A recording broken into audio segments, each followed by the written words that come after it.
皆さん、こんにちは。週末モデラーのじゅんさんです。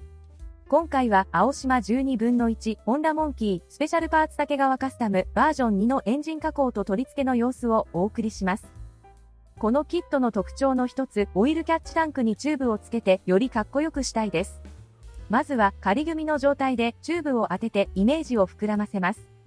オイルキャッチタンクには3本のチューブをつけます。下向きに出すチューブはオイルをクランクケースに戻すためのオイルリターン用のチューブです。クランクケースのオイル注入口に接続しますが、このままでは接続しにくいですね。ということで早速加工していきます。その前にクランクケースのパーツ構成を観察します。このキットはフレームと一体になった突起部分をクランクケースのパーツで挟み込む構造になっています。組み立ててから塗装するとフレームが邪魔で作業がやりにくいですね。なので、クランクケースを塗装した後からフレームに取り付けられるように加工しましょう。加工といっても、ただ突起部分をフレームパーツから切り離す簡単な作業です。ノコギリを使うと早いですね。こんな感じで切断できました。ついでにエアクリーナーも切り取っておきます。フレームとスイングアームだけになりました。クランクケースやシリンダーヘッド、キャブレターなどはメッキパーツになっていますが、この後、モールドを削ったり穴を開けたりするので、この時点でメッキを落としておきます。メッキの元はタンクのパーツなどと同じ綺麗な赤色の成形でした。シリンダーヘッドはフィンのモールドはしっかりしていますが、ボルトのモールドが全体的に平坦です。ここにはブローバイガスをオイルキャッチタンクへ送るチューブと側面にはオイルクーラーのホースをつなぐ加工をします。キャブレターパーツの取り付け位置が近いので加工には注意が必要ですね。クランクケース側はこのキャップ部分を加工します。キャップにホースを接続するためキャップが上向きになるようにプラ棒を切って取り付けます。まずはキャップのモールドを切り取ります。跡が残らないようにきれいに処理をしてからプラ棒で作った新しいオイル投入口を取り付けます。プラ棒を斜めに切って作りました。それっぽく見えますでしょうか？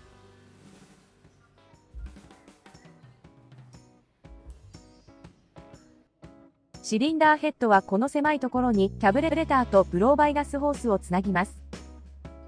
ホース接続部分のフィンを切り取ります。切り取ったところにプラ棒で作った接続口をセットします。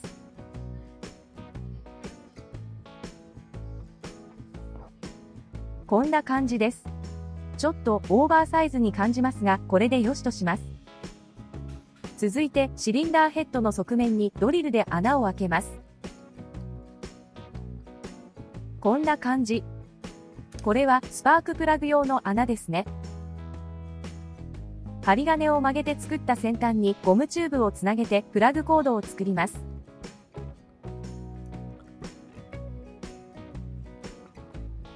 これを先ほど開けた穴に接続することでプラグコードを再現しています。側面の前方にオイルクーラー用のホース接続部分も作ります。シリンダーヘッドにそのまま穴を開けるのではなく、プラ板でボルト用の板を作ります。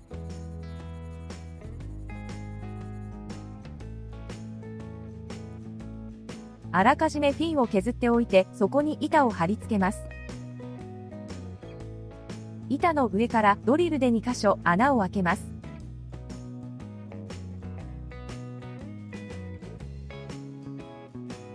根気のいる作業ですね。こんな感じで2つ穴を開けました。ちょっと試験的にチューブを接続してみます。いいですね。プラグコードとオイル用のチューブ。このごちゃごちゃした感じがいいですね。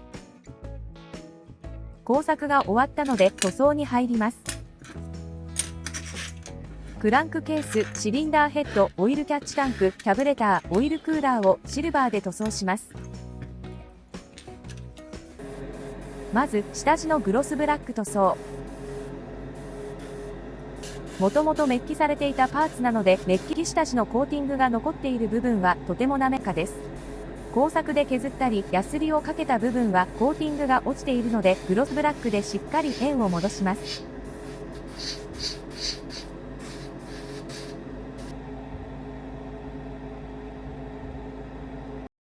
シルバー塗装をしていきます。使用した塗料はクレオスのスーパーステンレスです。クランクケースやシリンダーヘッドは少し落ち着きのある色味のシルバーにしたかったのでステンレスを選びました。こんな感じです。フレームはグロスブラックで塗装しておきました。スイングアーム、スプロケット、チェーンがフレームに一体化しています。チェーンとスプロケットを塗装していきます。マスキングをして、チェーンとスプロケットをベースになるシルバーで塗装しました。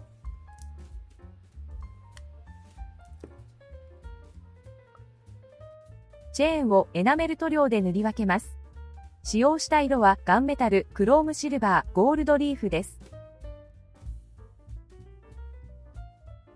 ガンメタルで影を作ってクロームシルバーで浮き上がらせるイメージですね。スプロケットとチェーンの色味に落差をつけることで部品が分かれているように見えることを意識しました。このままだとまだのっぺりとした感じがあるので、もう少しアクセントをつけたいです。ゴールドリーフは模型的なアクセントとしてチェーンのつなぎ目に色を入れたいという感じです。実際のバイクのチェーンとは少し違うかもしれませんが、見た目の演出的な意味合いのつもりです。アームとスプロケの境界に少しガンベタを入れて陰影をつけました。仕上がりはこんな感じです。クランクケースのパーツを合わせてみるとこういう感じ。狙った通りの質感に近い仕上がりで気持ちが高まります。チェーンの塗装ができたので後輪を取り付けていきます。アームにブレーキドラムのパーツを入れてからホイールを挟み込みます。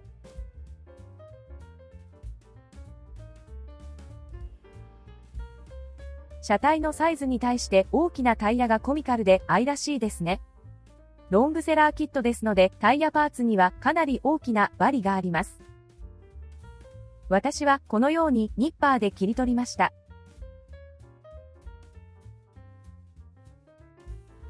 ここからはオイルキャッチタンクの準備に入ります。オイルキャッチタンクにチューブを接続する部分のドレスアップとしてナットパーツを取り付けようと思います。寿屋のナットパーツに1ミリの穴を開けてあります。これをシルバー塗装して、その上からクリアレットを塗りました。使用したのはクレオスのディープクリアレットです。カスタムパーツによくあるクリアレットのボルトをイメージしています。これをオイルキャッチタンクのチューブ接続部分に一つずつ取り付けます。チューブに使っている素材は手芸用のナイロンチューブです。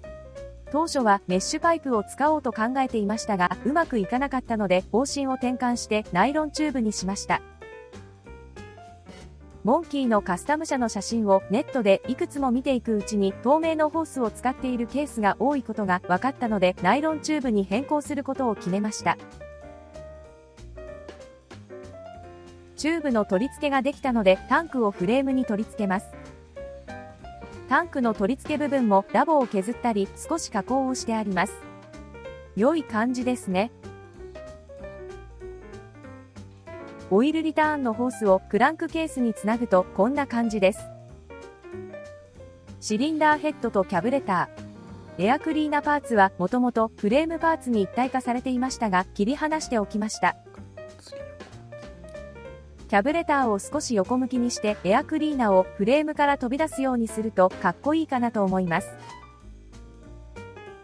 シリンダーヘッドにもホースをつないでこんな感じです。